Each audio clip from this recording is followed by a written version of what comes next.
I would like to ask both of you, what would you say, or what you say, how important is the devotion or the trust from the disciple to the teacher? And I just want to add that when I'm sitting here and just looking at you both, I'm asking myself, who is the teacher? So this, just want to add this. Yeah. In any particular order? What? In any particular order? No.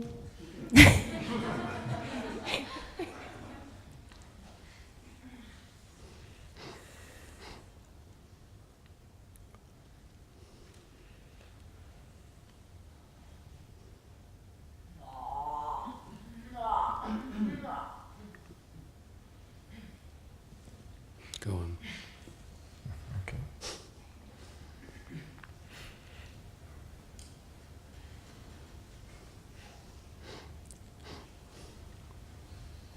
How important is devotion, or the place of devotion?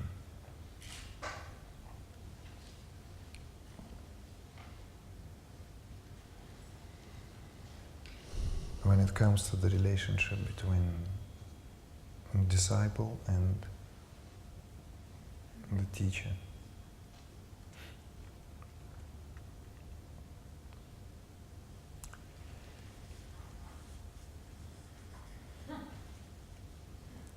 Given we already agree, even to a certain level, what devotion really is,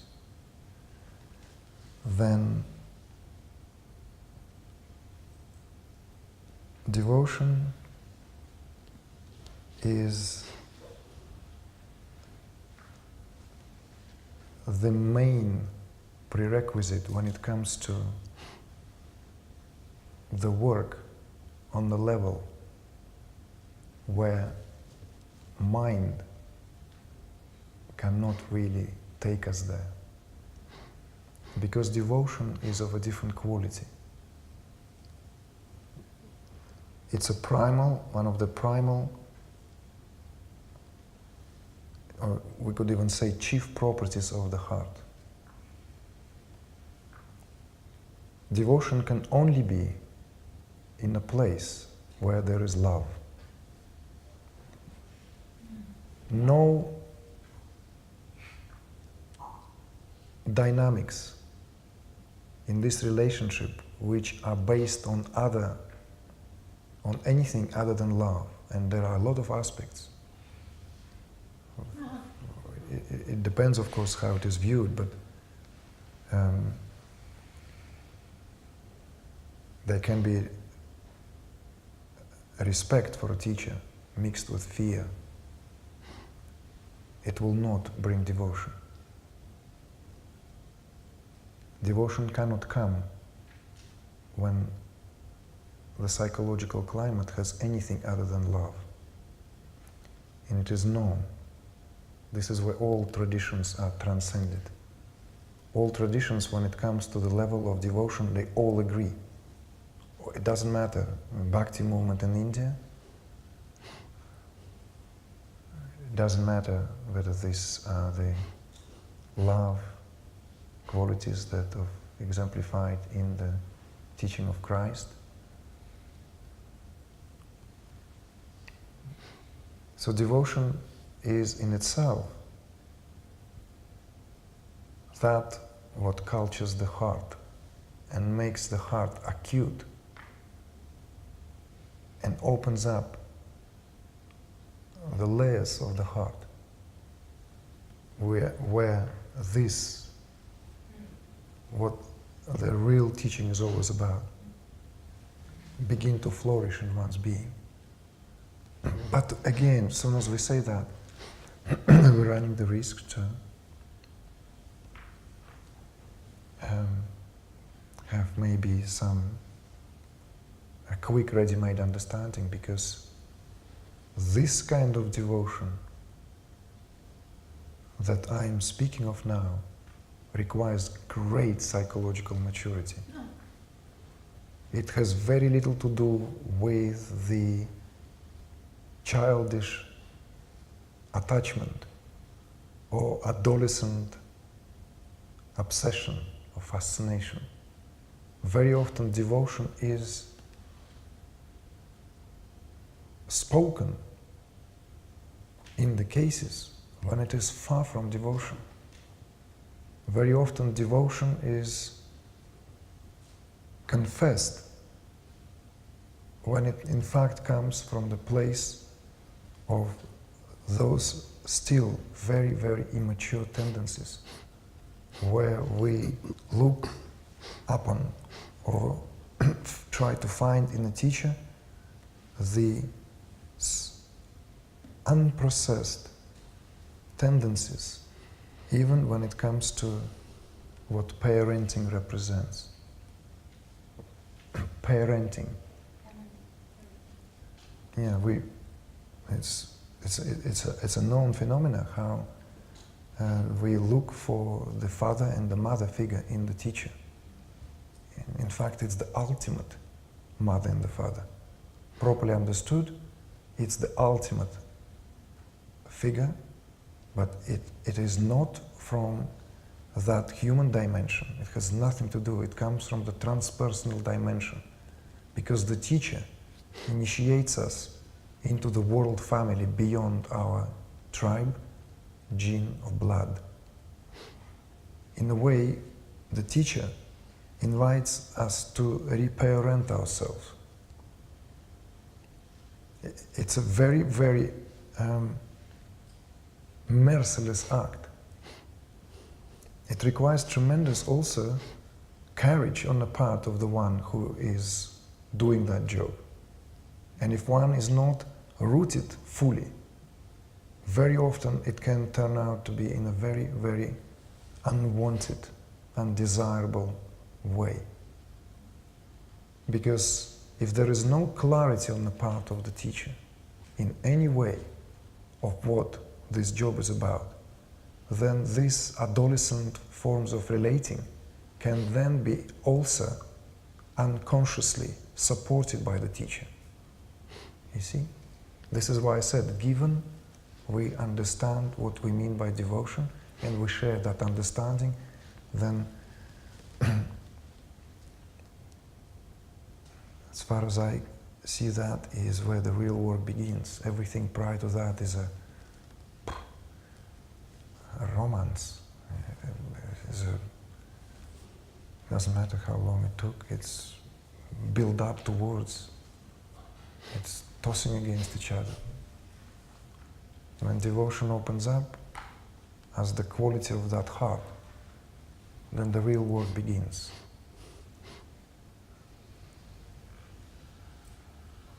And well, that's in a few words. I don't want to just rambling here endlessly.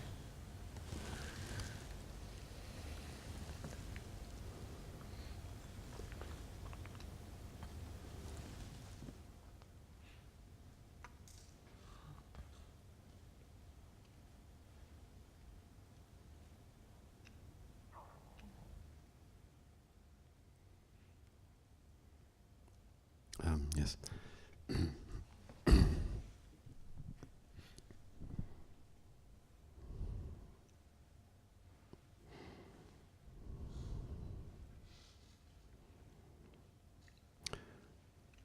Yes, well, Igor was pointing to different childish and adolescent tendencies which are responsible for a definite misunderstanding of what devotion is. We can only understand devotion from our point of view. But let me say this first. Guru Yoga is considered to be the highest yoga. But as you know, I've written about this in some of my books, you know, relating this to the Western tradition. And they're all, you know, we're all Western people. It doesn't matter whether people in their adult life have gone to India or have started to engage in Buddhism and Eastern teachings. It doesn't matter. They're all Christian in their mind anyway, so it doesn't really matter. This is what I try to tell to people. They have to understand it doesn't matter where they have gone and to what teachings they have gone into their adult life. First of all, they have to accept that they're Western and that they have that the roots of their mind are Christian anyway, whether they want it, whether they like it or not. Doesn't matter, it's just a fact. Coming from this fact, we look into our religious tradition and we find something very astonishing. It means there is no guru alive in our tradition. You know, since Jesus Christ, nobody arrived, apparently. So this is our teaching, you see. So people are waiting for Jesus to re-arrive, but the church for hundreds and hundreds of years was hostile towards any kind of living incarnation of the Master. So they were tortured, they were banned, they were never integrated in the teaching. One of the greatest German mystics, Meister Eckhart, even him, who was at the beginning, you know, integrated part in teaching within the church, finally was persecuted by the Inquisition. So this is something we have to really understand at the beginning, so to reflect upon where Western people are concerning the guru. You know, we have absolutely no tradition, because this tradition was aggressively banned and not integrated in our religious transmission. So this is just to, you know, to give an understanding of where we are, and then to allude to what Igor said about the childish and adolescent interpretations of devotion. Well, this is why, you know, the inner teachings often point out two major aims of the inner path. It's not only about the self-realization, it's also about the adult state of mankind. And as we know, most people, almost everybody, is not adult. So therefore here we spend a lot of time, you know, dedicating ourselves to regressive tendencies of the mind. So being adult is definitely an adult perspective, and is definitely the prerequisite for the true understanding of devotion,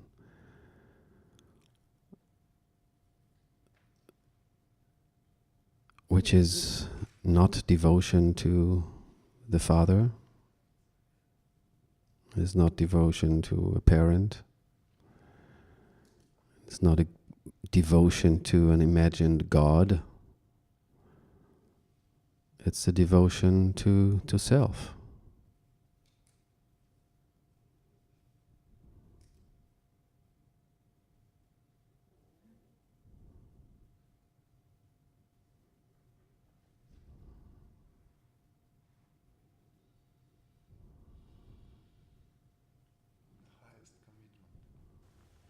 The highest commitment. He cut you off again, you know. It's okay. I find it's quite fitting that earlier on today we brought the example of Meister Eckhart. Sorry? You brought Yes. Meister Eckhart and just spoke about precisely that in the early on today in the darshan, first half a day, that he was essentially excommunicated and persecuted precisely for what along these lines, for what was considered to be outrageous propositions. And I just find it interesting synchronicity that you should speak of him as an example. Hmm.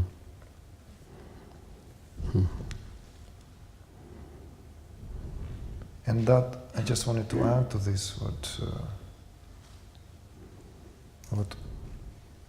you just brought up, is that this fact very rarely addressed in terms of the why that is in the Western culture, that the teacher-student or guru-shishya, or that relationship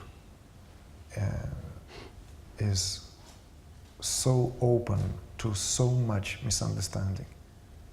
But I personally never hear that from the context of what you just spoke about.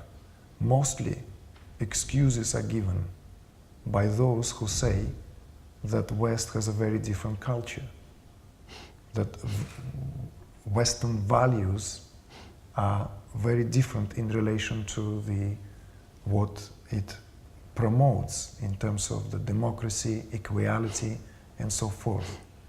And that strengthens that collective consensus, where we overlook and afraid to see the inner dynamics, where it comes from. That the fact that relationship was always an outcast. It was never practiced in a broad daylight, to put it plainly. The teacher-student relationship did not enjoy the support of culture.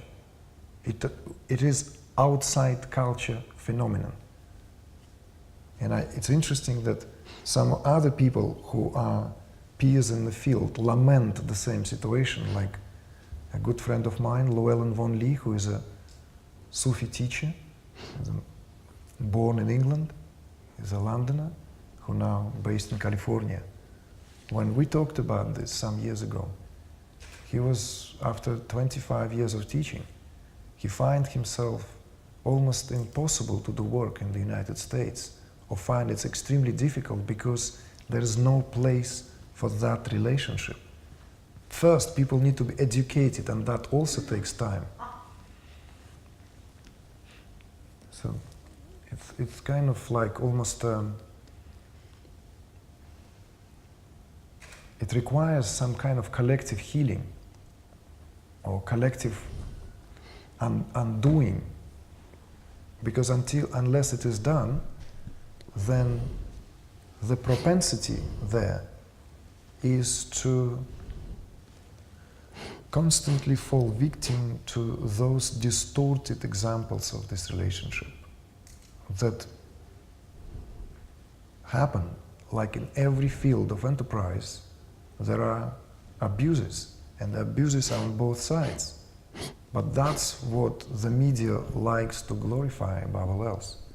This is where the attention of the media goes.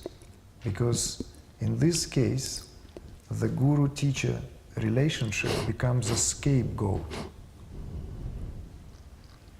A scapegoat when it comes to the matters of how that relationship essentially. Sündenbock. Yeah, scapegoat, like we can lay it out on that. And the very terminology, the very term cult, cultish, and everything is an invention of our time, because it something which challenges the status quo of the social structure per se, upon which our social structure based. So this relationship is under a severe scrutiny, and it's an interesting phenomenon we live in. So when Überprüfung. asking that question of devotion is almost like when I want to dim the light and speak softly, like, because there's so much misunderstanding. So much misunderstanding. Both. Misunderstanding because we simply are born into this culture. And it is not given that we grow up with this. And there is this also historical and cultural underbelly of which Om just spoke about.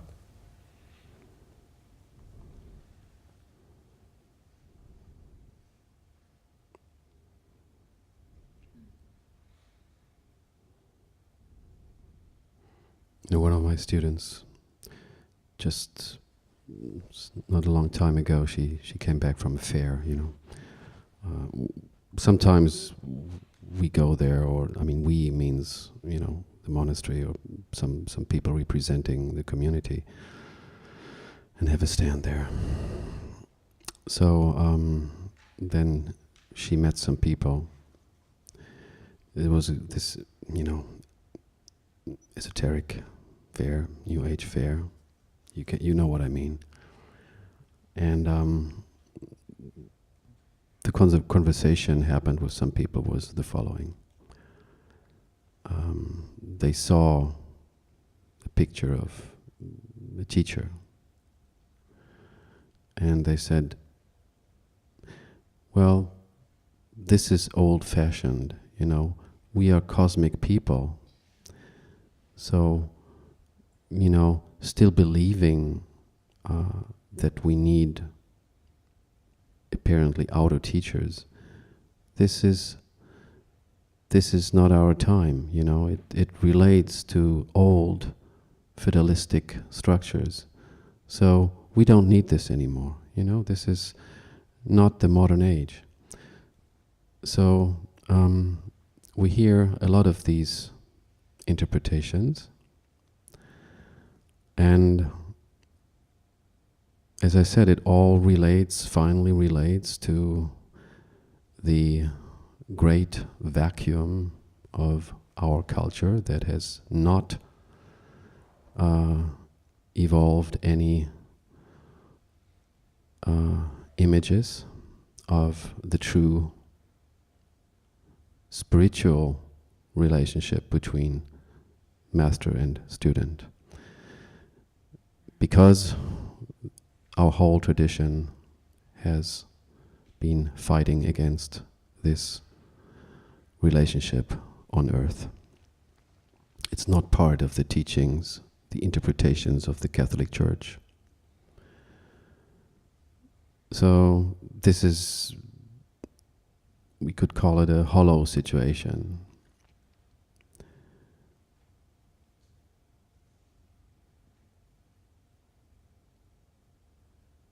However, this understanding is not really going along with the earnest teachings of the ages, which all agree, what I said at the beginning, that the Guru Yoga is the highest yoga. This has been this way 500 or 1,000 years ago. It's like this today, and it's going to be like this, I guess, in 500 years further.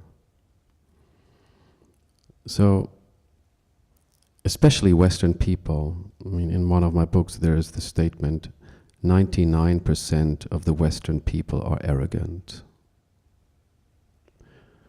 You know, for the 1% who are not arrogant, they really do not need a teacher. But 99% are arrogant. This is a statement, provocative statement in this book. It's not from me, actually. It's from one of the teachers of my lineage. So this is a reflection of an evolutionary happening called the Age of Enlightenment, which has brought people to a point where every seeming devotion to a seeming outside person is dangerous, and it is also superfluous. It is absolutely unnecessary. And the teachings of the Age of Enlightenment still continue. Other countries, not the Western countries, have not gone through the Age of Enlightenment, so this makes a big difference between Western and Eastern people, because Indian people, for example, Indian seekers have completely different issues. Completely different issues.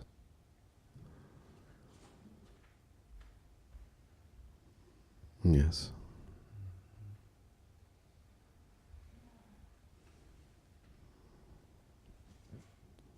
Thank you very much.